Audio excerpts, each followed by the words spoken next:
እናሻግራት ሁላችንም በመደመር መድረሻችን ጫፍ እስከ ጫፍ እንዲሰማ ለኩሰው ይቀጣጠል የድል ሻማ።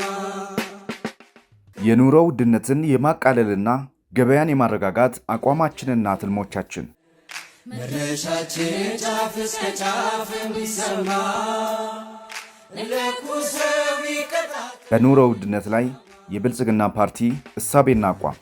የፓርቲያችን አንዱና ዋነኛው ተልዕኮ የሕዝባችንን የኑሮ ሁኔታ በማሻሻል የኑሮ ደህንነትን ማረጋገጥ ነው። ከለውጡ በፊት በነበሩ ዓመታት መንግሥት ጤናማ ያልሆነ የፋይናንስ ስርዓት ይከተል ነበር።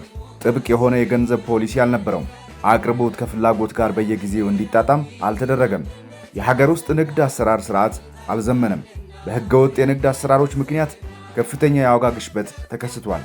ይህም የኢትዮጵያ ኢኮኖሚ የረጅም ጊዜ ዋነኛ መገለጫ ሆኖ ቆይቷል።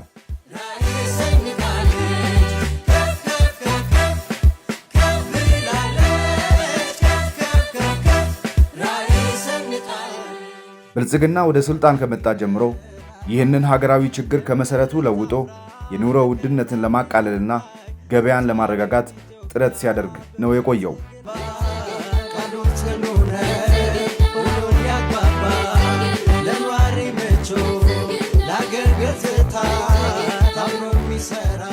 ባለፉት ዓመታት የሰራናቸው ስራዎች ባለፉት ቅርብ ዓመታት በዓለም አቀፍና በሀገር ውስጥ የተከሰቱ አሉታዊ ተጽዕኖዎች ነበሩ። በተለይም የኮሮና ወረርሽኝና የሩሲያና የዩክሬን ጦርነት የሸቀጦች የእሴት ሰንሰለት እንዲዛባ አድርገዋል። ይህም ለዋጋ ግሽበት የራሱን አሉታዊ አሻራ ጥሏል። ፓርቲያችን ይህንን ዋነኛ የኢኮኖሚ ስብራት ለማከም በመጀመሪያው የሀገር በቀል የኢኮኖሚ ማሻሻያ ከለያቸው ቁልፍ ጉዳዮች አንዱ የተረጋጋ የዋጋ ሁኔታ እንዲኖር ማስቻል ነበር። ይህንን በ10 ዓመት የልማት ዕቅዳችን ውስጥ ይበልጥ አጠናክረናል።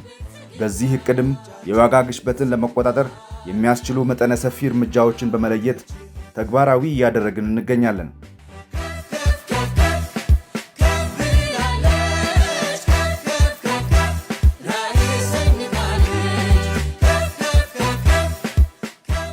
ፓርቲያችን ለዋጋ ግሽበት ቁልፉ መፍትሄ አቅርቦትን ማሻሻል ነው ብሎ ያምናል። በመሆኑም የዋጋ ንረትን ለማረጋጋት በአቅርቦት በኩል ያለውን ችግር በዘላቂነት ለመቅረፍ በአምራች ዘርፎች በተለይም በግብርናና በኢንዱስትሪ ዘርፍ በተቀመጡ አዳዲስ ውጥኖች ማለትም በበጋ ስንዴ፣ በሌማት ትሩፋትና በኢትዮጵያ ታምርት ንቅናቄ ምርትና ምርታማነትን የማሳደግ ከውጭ የሚገቡ ምርቶችን በሀገር ውስጥ መተካት ላይ ትኩረት ሰጥተን ሰርተናል፣ እየሰራንም እንገኛለን። በመሆኑም የግብርና ምርት አቅርቦትን በከፍተኛ ሁኔታ ለማሳደግ ተችሏል። በዚህም በምግብ ነክ ሸቀጦች ላይ ሲታይ የነበረው የዋጋ ግሽበት ትርጉም ባለው ደረጃ ሊቀንስ ችሏል።